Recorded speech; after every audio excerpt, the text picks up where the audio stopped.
J'ai hâte de voir Jésus, j'ai hâte de le rencontrer, de plus avoir cette distance en fait physique qui, Jésus est dans mon cœur, Jésus tu vis, toi qui vis dans mon cœur, toutes les chansons qui parlent du cœur, mais vraiment d'avoir ce Jésus en face de moi et dire en fait c'est toi mon Seigneur, c'est toi mon sauveur, ah non.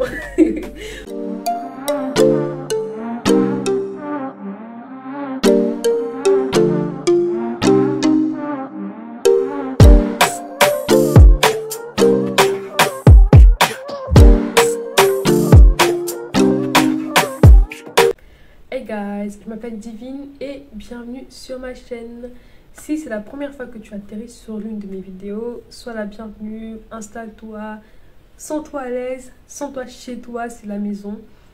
Et si c'est pas la première fois, si tu es un habitué de ma chaîne YouTube, je suis très heureuse de t'accueillir encore une fois et très heureuse de pouvoir encore une fois échanger avec toi dans cette nouvelle vidéo. Donc bienvenue et je suis contente de t'avoir en face de moi. Alors, pour cette vidéo, ce sera vraiment une vidéo très chill, très discussion, très tranquille. Pas du tout ce que j'avais prévu parce que franchement, moi j'avais prévu de partager sur un thème, en partager une pensée plutôt que Dieu avait mis dans mon cœur, mais les choses sont passées tellement différemment de ce que j'avais prévu. Et voilà, donc on va plutôt discuter, ce sera vraiment une vidéo plutôt chit-chat, conversation, discussion, échange tranquille. Donc mets-toi, pose-toi tranquillement. Et ma recommandation pour toi, c'est vraiment que tu aies le cœur aussi disposé à écouter Dieu. En fait, si tu as suivi la vidéo où je parlais des hasards en fait, et du fait d'écouter Dieu, c'est important de savoir de savoir et de garder surtout en tête que Dieu parle de différentes manières. Il peut parler à travers les gens autour de toi, il peut parler à travers la télévision, à travers ce que tu lis, à travers une prédication que tu écoutes. Mais à chaque fois, il faut te lever le matin en te disant, Seigneur, parle-moi en fait, je veux t'écouter, je veux entendre ta voix. Aide-moi à ne pas manquer ta parole, à ne pas manquer en fait ce que tu veux me raconter. Que ce soit ta parole à travers un dessin animé que je vais suivre, ou même ta parole à travers ce que je vais lire dans la Bible, mais aide-moi à saisir ta voix, à saisir ce que tu me dis, à le garder à cœur en fait, à ne pas juste vivre ma vie au hasard comme ça, non mais vraiment être concentré, à me dire ok, Dieu m'a parlé de ceci. Seigneur, pourquoi est-ce que cette phrase a résonné dans mon cœur? Seigneur, pourquoi est-ce que cette idée traverse mon esprit? Seigneur, pourquoi est-ce que ça continue de résonner en moi en fait? Mais vraiment, c'est l'attitude que j'aimerais que tu puisses avoir le long de cette vidéo, mais aussi une attitude que j'aimerais que tu puisses cultiver dans ta vie en fait, pour vraiment apprendre à écouter Dieu. Donc, sois vraiment disposé à te dire, ok Seigneur, parle-moi. Et lorsque tu entends Dieu te parler, lorsque tu entends, tu sens même qu'une phrase résonne dans ton cœur, lorsqu'une idée revient dans ton esprit, note l'idée et prie pour ça. Dis Seigneur, cette phrase résonne beaucoup dans mon esprit. Seigneur, ce sentiment revient beaucoup dans mon cœur. Seigneur, cette pensée traverse beaucoup mon esprit. Pourquoi? Est-ce que c'est toi qui essaies de me parler? Qu'est-ce que j'en fais? Mais vraiment, échange avec Dieu. Apprends à présenter tes pensées, à présenter les idées, les phrases et même tes émotions à Dieu pour vraiment discuter avec lui. Converse avec Dieu. Et c'est vraiment un sujet, je pense, je vais écrire la prochaine lettre ou l'une des prochaines lettres du blog va vraiment aborder ce sujet-là parce que c'est vraiment un fardeau dans mon cœur, c'est vraiment un fardeau que Dieu me met tout le temps, surtout ces derniers temps, de vraiment rappeler que c'est important de discuter avec Dieu. Il y a beaucoup de discussions qui ont lieu dans nos cœurs, mais vraiment apprenez à échanger avec Dieu. Mais bon, c'était une parenthèse, c'était pas le sujet du jour du tout. Et en fait, voilà, donc tu prends la bonne attitude et on peut commencer. Pour un peu vous décrire un peu qui je suis, mais enfin, ma politique surtout de vie, c'est que comme les personnes qui lisent mon blog savent à peu près comment je vois les choses, parce que ce que je transmets sur le blog, c'est vraiment non seulement ce que Dieu me transmet pour vous, mais c'est aussi des choses que Dieu me transmet pour moi. Parce que toutes les paroles que je reçois de Dieu, c'est des paroles qui me forment moi, qui m'aiguisent moi, qui me nourrissent moi, et qui j'espère accomplissent ce même objectif en vous aussi. Et en fait, ce qu'il faut comprendre de ma personne, c'est que ma politique de vie, et c'est vraiment une politique et même une discipline que je m'impose moi-même, parce que je sais que c'est vraiment ce que la parole de Dieu dit, c'est de vivre et de vivre ma vie en gardant en tête que je suis en mission pour Dieu. Que ce soit en mission à travers mes études, que ce soit à travers mon lieu de travail, pardon, que ce soit à travers ma famille, que ce soit à travers mes amitiés, c'est vraiment de garder en tête que Divine, toutes ces choses que tu as en face de toi, toutes ces choses que tu as dans ta vie, tous les endroits où tu es, tu n'es pas là au hasard et tu ne les as pas au hasard ou pour rien en fait. C'est vraiment Dieu qui te les a donnés et c'est Dieu qui t'a planté et qui t'a semé là-bas. Donc il faut vraiment que tu sois soumise à Dieu et prêt à accomplir la mission pour laquelle il t'a placé là-bas. Et le faire à la perfection, entre guillemets. La perfection, c'est pas le bon mot. Avec excellence, voilà, c'est ça le mot.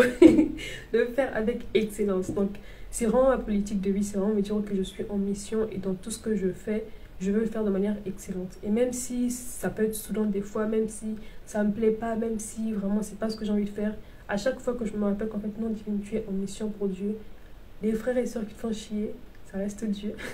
Le travail qui t'énerve, ça reste Dieu qui t'a donné ça.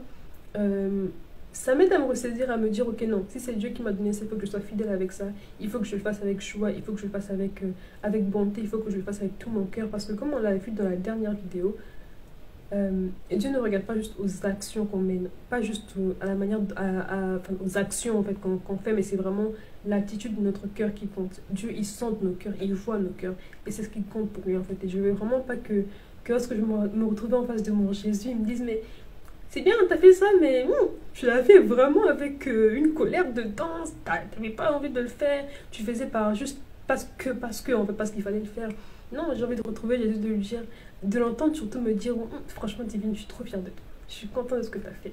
Et j'y pense beaucoup ces derniers temps, en fait, où je suis vraiment, Seigneur, à quoi ça va ressembler de te voir? En fait, j'ai hâte de voir Jésus, j'ai hâte de le rencontrer, de plus avoir cette distance, en fait, physique qui, Jésus est dans mon cœur. Jésus, tu vis, toi qui vis dans mon cœur, toutes les chansons qui parlent du cœur, mais vraiment d'avoir ce Jésus en face de moi et dire, en fait, c'est toi, mon Seigneur.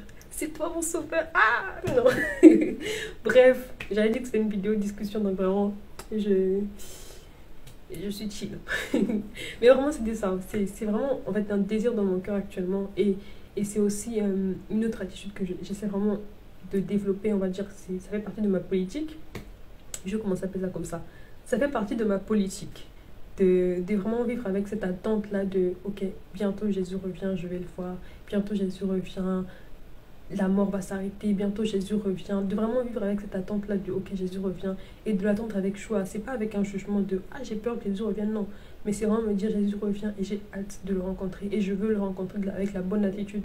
Je veux être comme les sept autres, la Bible parle des sept vierges en fait qui arrivent avec leur lampe allumée en fait, et je veux vraiment pouvoir veiller, être là lorsqu'il revient, il me trouve fervente en fait dans la foi, qui me trouve dans la prière, genre avec ma vie de prière allumée, qui me trouve enflammée, embrasée pour lui, qui me trouve vraiment avec une bonne attitude en fait. Et c'est important pour moi de veiller sur ça. Et je pense que c'est aussi important pour vous. Même pas je pense, la Bible nous recommande ça. De vraiment veiller, de prier, d'attendre Dieu, d'attendre Jésus avec cette joie-là en fait, il arrive bientôt. Et même si c'est pas lui qui arrive bientôt, peut-être que c'est moi qui veux bientôt aller vers lui. Je sais pas la mort, mais c'est quelque chose de... c'est la vie quoi. Et si je meurs aujourd'hui, je veux vraiment rencontrer mon Jésus, mon sauveur, mon roi, avec joie. Et en mode, ouais Seigneur, je suis trop contente de te rencontrer. Et bref, c'est aussi une parenthèse. Donc un peu pour... je vais vraiment pas... je vais pas entrer dans les détails de tout ce qui s'est passé cette semaine pour moi, mais je veux vraiment ressortir l'idée et la pensée que Dieu m'a mis à cœur de te partager dans cette discussion. Donc en fait, ma politique, je disais que c'était vraiment de faire les choses avec la conscience de la mission et la conscience que c'est pour Dieu que je le fais, donc de le faire avec avec bon cœur en fait et avec la bonne attitude. Et en fait, mes vidéos YouTube, je les prépare toujours. Et c'est important pour moi justement, avec cette conscience de mission et d'excellence dans ce que je fais pour Dieu, c'est important pour moi de justement me préparer, de faire les vidéos correctement, de prendre le temps de prier par rapport à ça, de prier pour les personnes qui vont suivre les vidéos que je fais, mais aussi même pas les vidéos seulement. De manière générale, tout ce que je fais, mais là, vu que je parle de YouTube, de prendre le temps de prier pour les personnes qui vont suivre les vidéos YouTube, de prendre le temps de vraiment chercher à comprendre la pensée que Dieu veut que je puisse communiquer. Mais vraiment, c'est important cette préparation-là pour moi. Et en fait, cette semaine, j'avais vraiment du mal à faire cette préparation-là parce que j'avais vraiment une semaine, et même ces 2 dernières semaines ont vraiment été hyper chargées pour moi. Donc, j'ai pas eu le temps de me poser, de vraiment prier pour YouTube uniquement. Enfin, pas prier pour YouTube, mais bien de prier pour la vidéo spécifiquement, d'être en mode ok Seigneur, je prie, j'ai la directive de la vidéo, mais je prie pour que Seigneur, les phrases que je vais utiliser, Seigneur, les exemples que je vais donner, Seigneur, les tournures des mots, Seigneur, éclaire-moi par rapport à ça. Et en fait, quand je dis que j'ai pas eu le temps de prier pour YouTube, ça veut pas dire que j'ai pas eu le temps de prier pour moi. C'est deux choses complètement différentes dans ma politique, encore une fois. Dans ma politique, c'est vraiment important. Il y a mon temps pour Dieu et mon temps pour me préparer pour ce que Dieu me demande de faire. Mon temps pour Dieu, c'est vraiment le temps que je prends moi pour prier, pour ce que Dieu me met à cœur, pour juste l'adorer aussi pour passer du temps dans sa présence, pour lire sa parole, juste pour moi et Dieu en fait. Hein? C'est juste privé, c'est juste moi et mon Jésus quoi.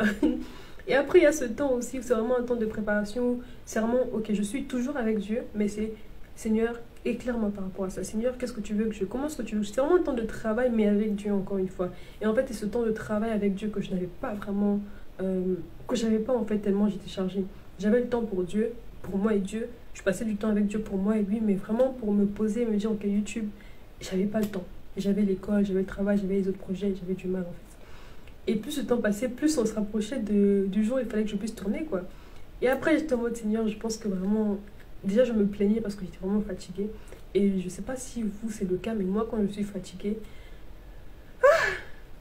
j'ai juste envie de me plaindre. Seigneur, non, en fait, je suis fatiguée, je sais plus quoi faire, et je me plaignais auprès de ma soeur, en fait, et je lui disais, en fait, non, je suis fatiguée. Je pense vraiment que pour le mois de mars, là, je vais pas faire du contenu, je vais peut-être faire du recyclage, en fait, et juste reposter ce que j'ai déjà posté, mais arranger, mais franchement, créer du contenu, me poser, faire une vidéo YouTube, me poser et écrire une lettre, j'ai pas la force de le faire, donc je me plaignais, en fait. Et en fait, plus je me plaignais, plus je réfléchissais à la fois quand tu te plains, en tout cas pour moi, je me plains, mais je réfléchis à des moyens de mettre des choses en place en fait, parce que pour moi c'est important de rester organisé, de bien faire les choses, et j'étais en mode ok, si je veux bien faire les choses au mois de mars et bien réussir dans tout ce que j'ai à faire, il faut bien que je puisse sacrifier des choses. Et pour moi, ce que j'avais prévu de sacrifier du moins, c'était tourner et écrire les vidéos YouTube et les blogs, les articles du blog. Du coup je me disais ok Seigneur, permets-moi de faire une pause avec YouTube et juste et aussi le blog, et juste en fait de passer du temps avec toi et de faire des trucs pour mes études, pour mon travail, pour mes autres projets en fait. Bref, de me focaliser sur autre chose que sur la création de contenu. Et, euh, et en fait, pendant que je parlais avec ma soeur et que je lui disais, ouais, je pense que je vais faire une pause, je pense que je vais faire une pause, à ce moment-là, j'avais pas encore demandé la permission à Dieu.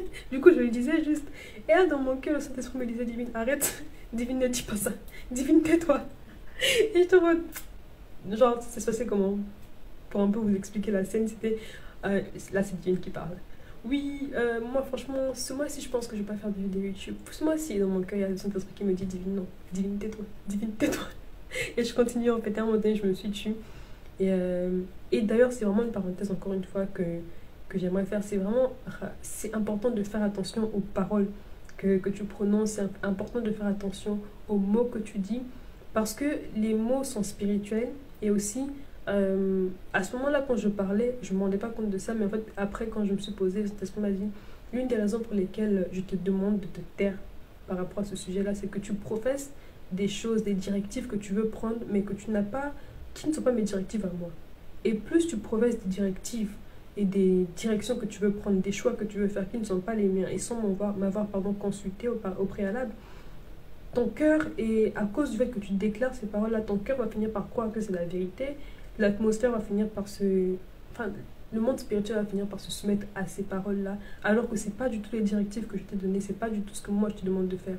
Et c'est vraiment important de veiller sur ça, en fait, aux mots que tu dis, aux paroles que tu professes. Parce que là, à ce moment-là, moi, je ne me rendais pas compte de ça, mais j'aurais pu me dire, ok, bon, étant donné que j'ai eu cette idée-là, bah, c'est ça qu'il faut que je fasse. Alors que ce n'était pas du tout une directive de Dieu, alors que je l'ai fait, je le disais sans vraiment avoir consulté Dieu avant. Et donc, c'est vraiment important de faire attention à ces paroles et aux paroles que tu professes. Bref, donc après, j'ai dormi, je me suis réveillée. Et dans le RER, si vous me voyez un jour dans les transports, et que je suis en train d'écrire en fait sur mon téléphone, concentrée, je suis pas en train de chatter, je suis en train d'écrire une lettre à Dieu. En général, c'est ça. Donc, j'étais en train d'écrire et je disais, mais Seigneur, en fait, je me sens fatiguée. À ce moment-là, je lui exprimais du coup ce que j'avais à cœur. Je disais, Seigneur, je me sens fatiguée, je me sens épuisée, je me sens frustrée un peu. J'ai l'impression que c'est la fatigue qui joue sur moi. En plus, quand je regarde mon agenda du mois de mars, je vois très bien que c'est hyper chargé et que j'aurais peut-être pas la possibilité de tourner YouTube parce que ça va m'épuiser. Bref, je lui ai expliqué tout ce que je ressentais, tout ce que je prévoyais. Et à ce moment-là, je lui ai demandé aussi la permission de, ok Seigneur, moi j'ai eu l'idée hier de ne pas tourner de vidéo YouTube ou de ne pas écrire de blog pour ce mois-ci.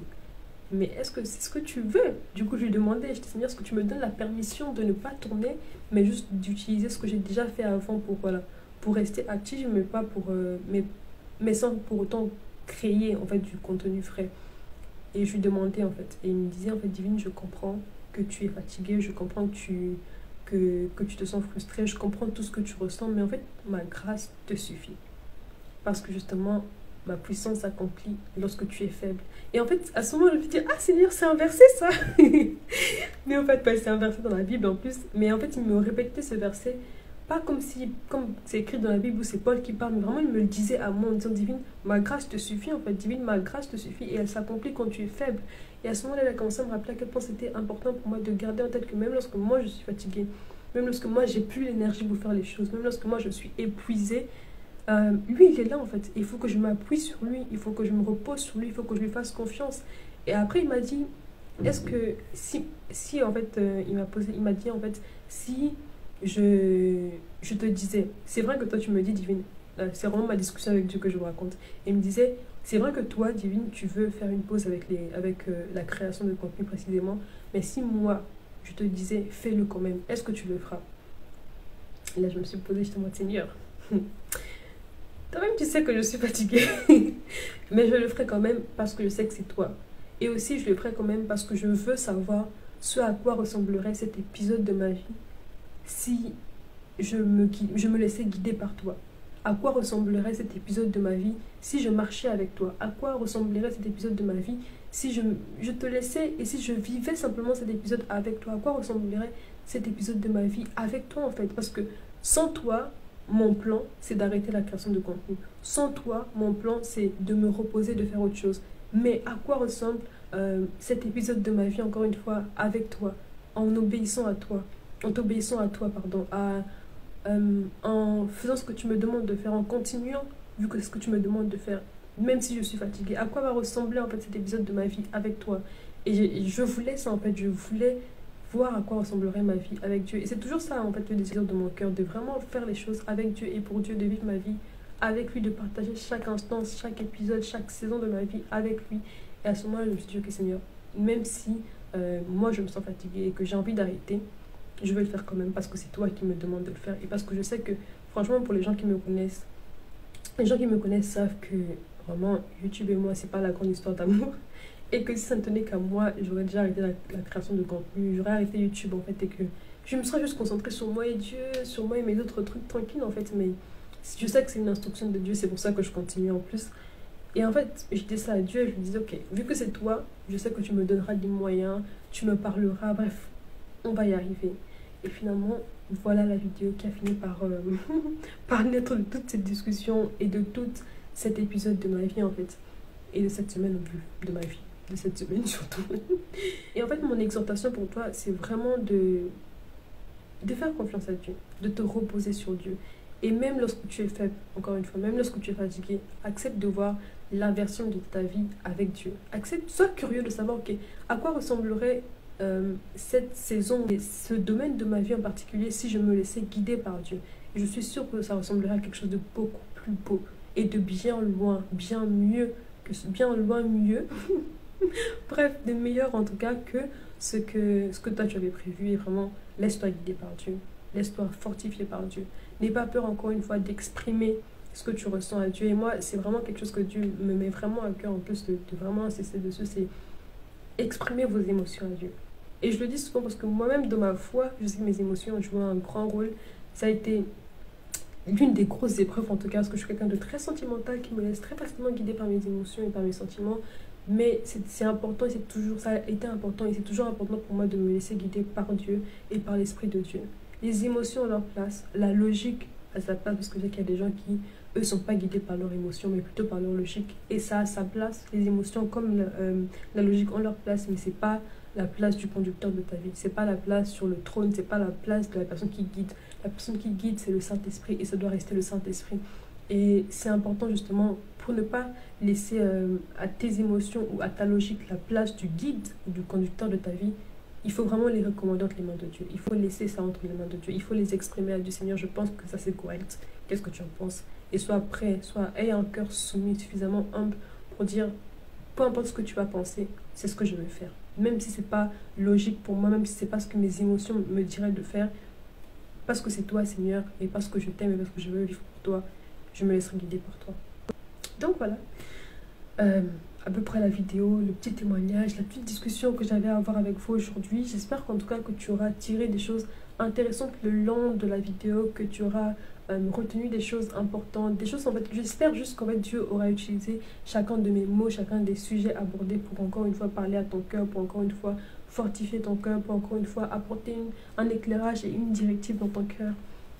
Et vraiment, ma prière encore une fois, surtout pour les personnes qui ne vivent pas encore avec Dieu et qui n'ont pas encore cette relation avec Dieu, ma prière c'est vraiment que Dieu puisse encore une fois t'attirer vraiment à lui. Et s'il est déjà en train de t'attirer à lui et que tu as encore des doutes et des hésitations en disant mais est-ce que c'est vraiment la vie que je veux mener, est-ce que c'est vraiment avec Dieu que je veux vivre, je t'assure que tu ne peux pas vivre sans lui. C'est magnifique, c'est merveilleux en fait de vivre avec Dieu. Et vraiment ma prière, c'est vraiment Seigneur que tu puisses encore attirer ces personnes à toi. Et c'est vraiment ma prière. Je prie encore une fois. Je veux juste prier pour clôturer ces moments. Seigneur, je prie vraiment encore une fois que tu puisses attirer mon frère et ma soeur à toi, que tu puisses attirer les personnes qui sont loin de toi, à toi. Attire-les à toi, Papa. Attire-les à toi, Saint-Esprit. Aide-les encore à comprendre qui tu es. Ouvre les yeux de leur cœur pour qu'ils saisissent que tu es, Papa. Pour qu'ils comprennent ton amour pour toi, pour eux, pardon. Pour qu'ils puissent comprendre, Papa, qui tu es. Pour qu'ils comprennent les plans que tu as pour toi. Enlève les voiles de leur cœur. Fais tomber les écailles de leurs cieux, Père éternel Jésus. Et libère-les encore des chaînes de l'ennemi. Libère-les, Père éternel Jésus. De partout là, l'ennemi essaie de leur fermer, de les garder captifs, Papa. Pour les empêcher de te voir, pour les empêcher d'être attirés, d'être en relation avec toi, Père éternel. C'est vraiment ma prière pour mon frère, ma prière pour ma soeur et ma prière encore, c'est vraiment que tu puisses fortifier ceux qui sont en train de traverser des saisons compliquées, des saisons où ils ont l'impression qu'ils n'y arriveront pas, des saisons où ils sont faibles, des saisons où ils en ont marre. Je prie, Père éternel, que de la même manière que tu m'as fortifié, je prie que tu les fortifies aussi, que tu leur donnes la force d'avancer, la force de continuer, de persévérer, que tu les fortifies, Père éternel. C'est vraiment, vraiment le vœu de mon cœur. Je crois, Père éternel Jésus, que tu m'écoutes quand je prie, que tu m'écoutes quand je t'appelle. Je crois que, Père éternel Jésus, tu es en train d'exaucer ma prière et je te dis merci mon papa, merci mon roi pour ce que tu es en train de faire dans la vie de mon frère, pour ce que tu es en train de faire dans la vie de ma soeur. Aide-nous aussi à toujours rester dans l'attente de ton retour, dans l'attente de ta venue, dans l'attente, Père éternel Jésus, de retrouvailles avec toi. Aide-nous à t'aimer encore, à t'aimer, mais ne pas juste t'aimer comme une attente lointaine, mais à t'aimer vraiment comme une espérance qui est proche, papa, à t'aimer, à te chercher, à t'attendre, à te désirer, à désirer ton retour, à désirer nos retrouvailles, Père éternel Jésus. Fortifie-nous dans toutes nos voies, guide-nous, aide-nous à marcher dans tes directions, à marcher dans tes voies, à obéir, papa. Donne-nous un cœur humble, un cœur qui t'aime, un cœur qui te sert, un cœur qui est conscient de la mission et du rôle que nous jouons sur terre, Père éternel. Je te dis merci pour ton amour encore, viens encore nous envahir de ton amour, viens encore nous fortifier au nom puissant de Jésus-Christ. Amen.